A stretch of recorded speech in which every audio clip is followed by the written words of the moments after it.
Invest Africa, proudly brought to you by KPMG. Hello and welcome to Invest Africa. I'm Nozipo Mbanjwa. Now, in tonight's episode, we focus on the investment trades in the energy sector. Currently underway in Johannesburg is the Africa Energy Indaba, and that has drawn global experts to unpack both the challenges and the opportunities for energy investment in Africa. Invest Africa was on the ground and chatted to some of the world leaders in this particular space. We caught up with Christoph Frei. He is the Secretary General of the World Energy Council, and this, of course, on the sidelines of the launch of the Council's latest reports on shale gas opportunities. Well, first, if you go 4 years back, we have said 4 years ago that shale gas has the potential to change global market reality. And I think today we are saying it has happened. Yes. It has actually happened. We see today that the global market reality has changed in 3 ways. First of all, we have a variety of global players coming, of players coming to supply gas, new gas, shale gas, unconventional coal, methane, etc., to the market, and that has started with obviously North America, Australia. China is now starting to produce gas, and there's a number of other players who come to the table. Second reality change is the price change. We have seen obviously that as a result of slowing down growth on the one hand, but on the other hand of building up supply. We have really seen that if you compare, for instance, the Japan and Europe price, that price difference is gone. It's basically, we see gas prices for Japanese or European LNG consumers at the same level, and that is quite amazing if you think how big the difference, even while there was almost double prices, you could see still a couple of years back. So the competitiveness is just so much tighter in this particular space. Competitiveness has gone massively up, and I think the fact that obviously the economic growth projects are much slower than many have thought, that hasn't helped. What about the oil price? Because certainly that also is going to be a variable in terms of the viability of unconventional gas. It's correct. You have seen the China announcements of growth, obviously below 6%. From a couple of years back, where we were beyond 10% in double-digit growth rates. Europe is not growing very rapidly. US is not growing rapidly, and obviously that brings the whole with the economic superpowers growing much slower. That makes simply the supply side look oversupplied at the moment. So and that has obviously put a massive pressure on the competitive situation. And of course, you've mentioned some of the leaders in this space, North America in particular, Japan is another player. But if we were to come onto the African continent, are there markets that are likely to become important players in the shale gas space in the world? Well, before Africa, there's a few others who are still just about to get started. Argentina is one, Saudi Arabia is one, but indeed we see in the next 10 years, obviously South Africa is number 8 on the global ranking on resource owner for unconventionals, and we absolutely see a big potential for South Africa to join the club as well. I think it's very interesting around Saudi Arabia because we know that they play such an important role in OPEC with the focus on oil, and of course there's shale, and there's this unspoken war between oil and shale. How does Saudi Arabia position itself in that tricky space? Well, for Saudi Arabia, it's to do with the own demand, the management of own demand. Today, their electricity consumption is growing at dramatic rate, and they supply electricity mostly based on oil. So about 2 mega barrels of their production is eaten up by electricity, by their own electricity production. So for them to produce gas instead and renewables, obviously will take the pressure out of the oil side, and that's the real reason behind the Saudi emphasis on and of course, gas. if the oil price continues to fall, surely there must be questions around the viability of shale. At what oil price does shale become unviable? Well, we have seen some of the fields now, you know, a couple of years back you would have said it's $60. Now we are saying 30. We see some of the fields that have sustained their, you know, their activity at $30 a barrel of oil. So so clearly the reality has changed. We have seen massive efficiency gains, you know, is that by the, you know, the drilling times? Is that by the what you get out of a single well? Is that by the length of how far you can drill, etc. There's so much innovation going on. So clearly it has come down to about $30 for the best now unconventional That's sites. really insightful how efficiencies are driving a big part of the price of what we're seeing. But just as a final question, you've mentioned that Saudi Arabia and Argentina are some of the markets that are slightly ahead of a player like South Africa. What does South Africa need to do in order for it to become a serious player in the shale gas space? Look, today the critical question is really the fact that those who hold the technology, they run out of cash. They have, with the low commodity price context, the international oil companies, they have no money left. And I think the key point is that for them to invest in a place at that moment of low commodity price, it takes extremely attractive conditions. And without those conditions, it's not going to happen. So I think for South Africa, there's a lot of opportunity here. There's the fact that you have, existing infrastructure, like on the electricity side, that can absorb basically 1 or 2 giga of gas to power almost right away. That's extremely attractive. You don't even have to build the pipelines for that. But on the other hand, for that to happen, you need to manage the water side very carefully, and you need to manage the investment side very carefully, in a sense that it must be attractive. The fiscal regime must simply be very attractive for players to come, or they will not come.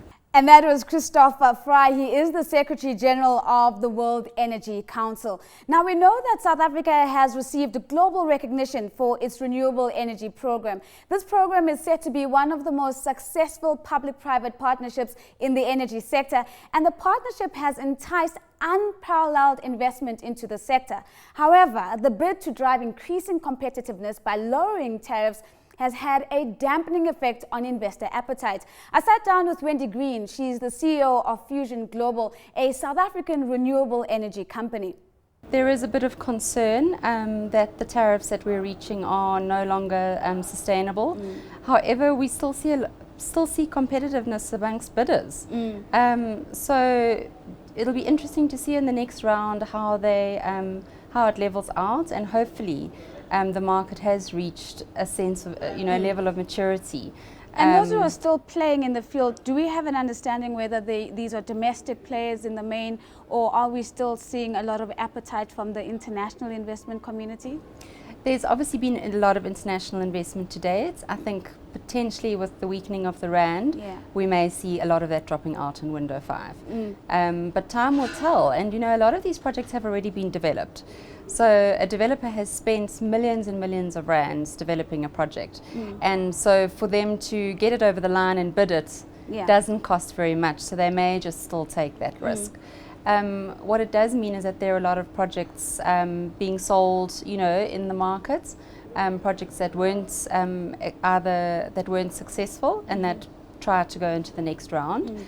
But it's particularly the wind and solar space that is so competitive. We play mainly in the biomass space at the moment, which is a wonderful space because it has such a higher level of economic development and job creation.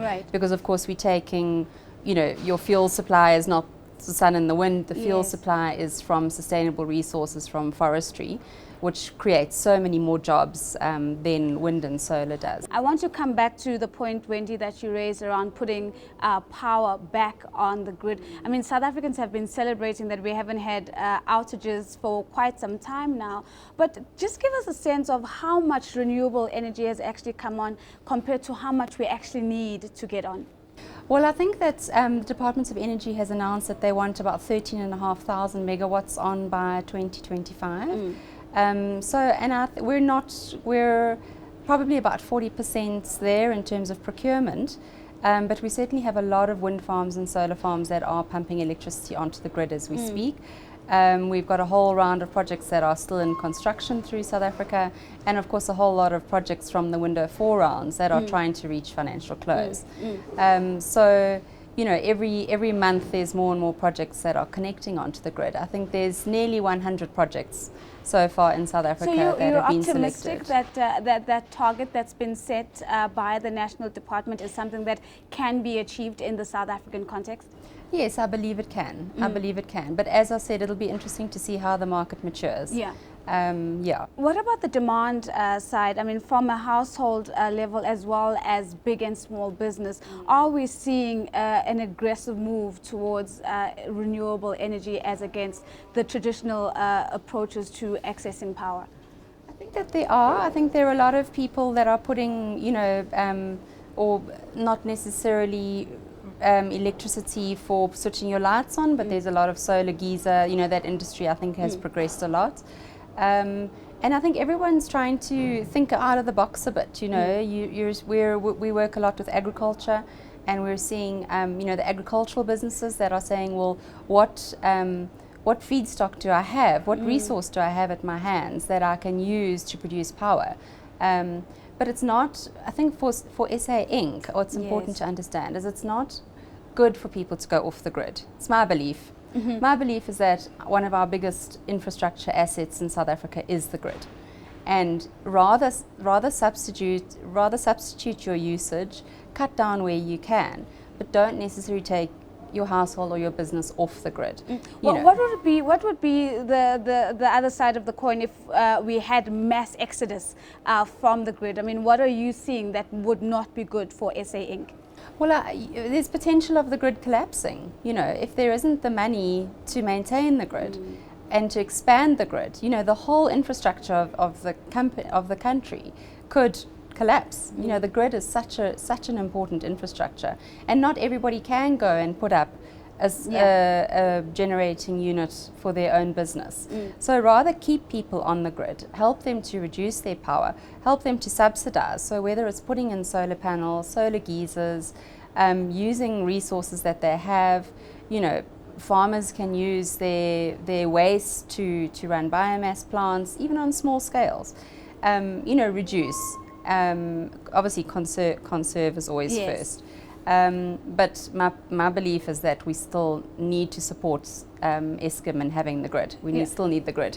We still need the grid. And the final question to you, India, as a woman in this particular space, beyond representation and just getting the numbers, are women actually actively involved in the energy space in South Africa, and in particular in the renewable energy space where you find yourself? I think I've been involved in the industry since 2010. Since really the start of it, and it's been an amazing journey, because I suppose being very lucky to have started in an industry at the start does give you a head start. But the opportunities for women in the space are huge at the moment. Not just at the moment, but the opportunities are huge.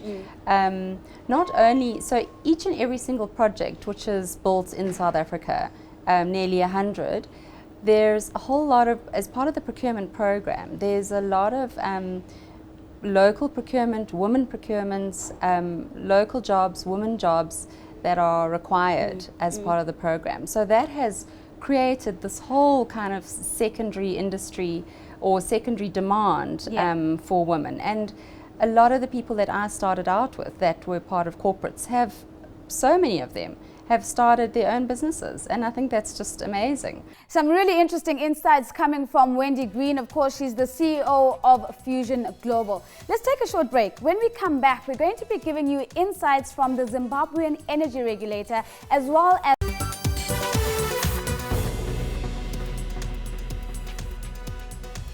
Welcome back to Invest Africa. Now, this week, investors' eyes are looking at the investment opportunities in the energy sector in Africa. Invest Africa was at the Africa Energy Indaba speaking to industry leaders and policymakers in this space. We chatted to the CEO of the Zimbabwe Energy Regulator, her name is Gloria Magombo, to better understand how Zimbabwe is balancing the need to keep the lights on while still being alive to the cost of electricity for consumers.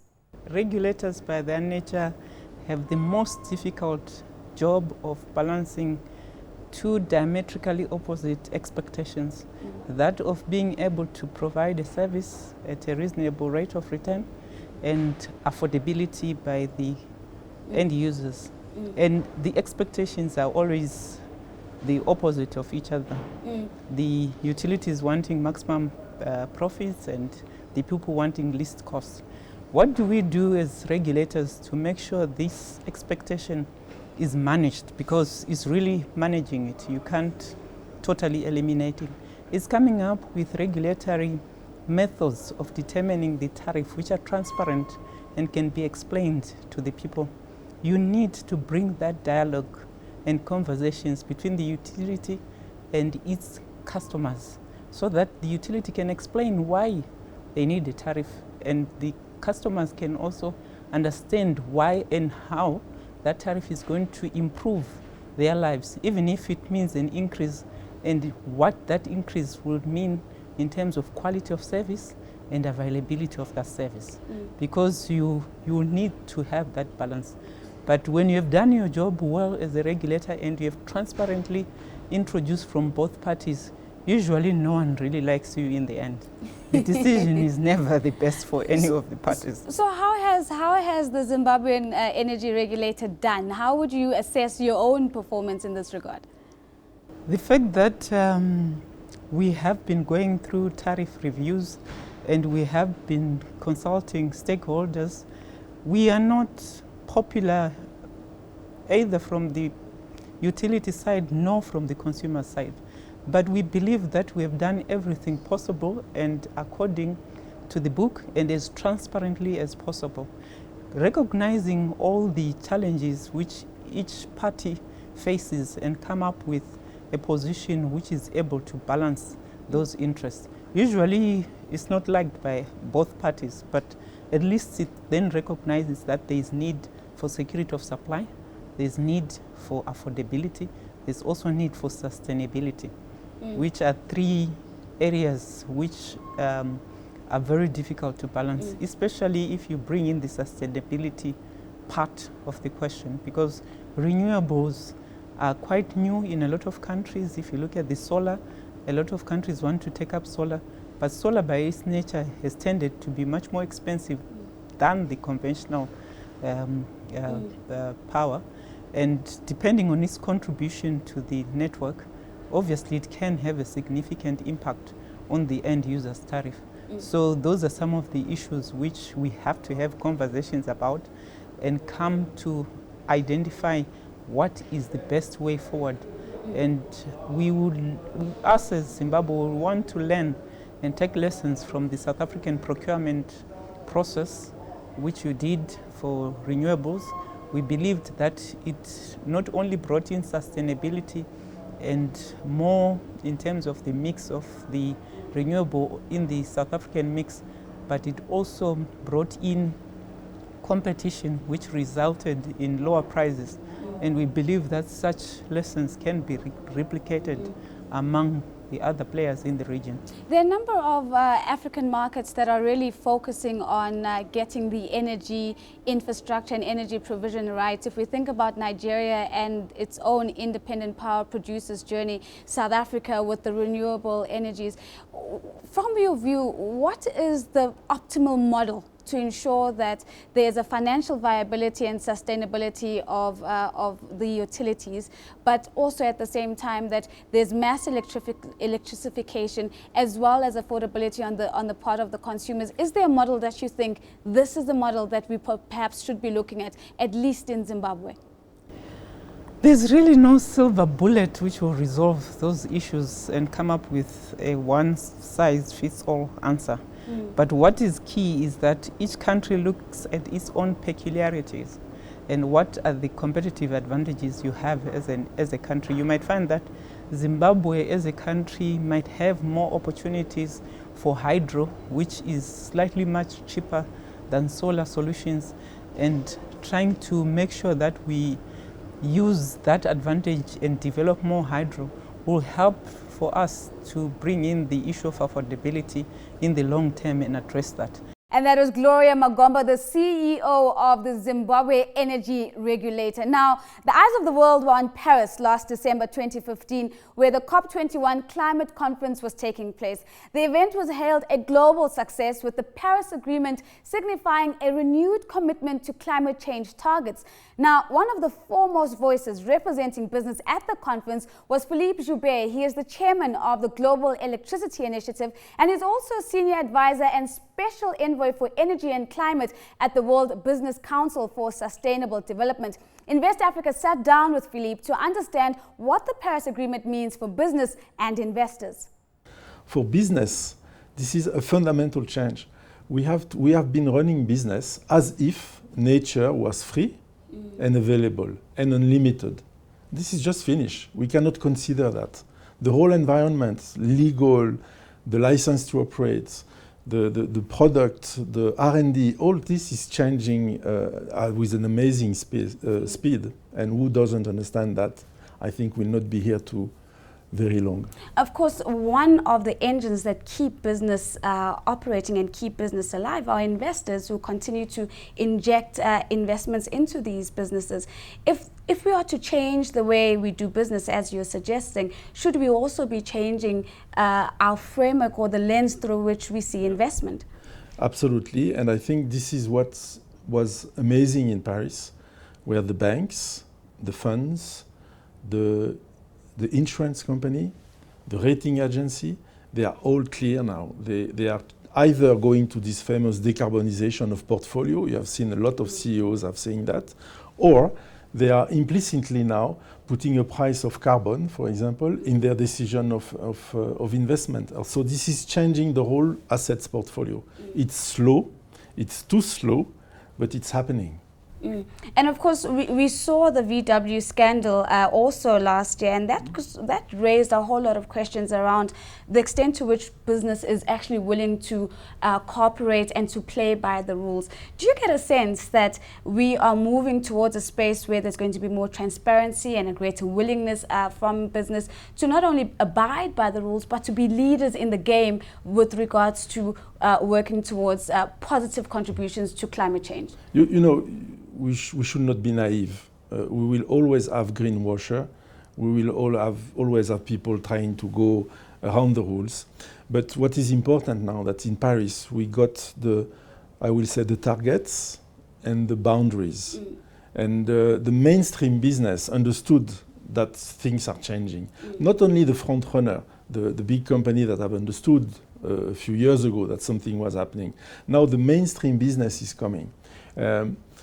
You have given a name. I could have given 10 names during the conversation of people suffering.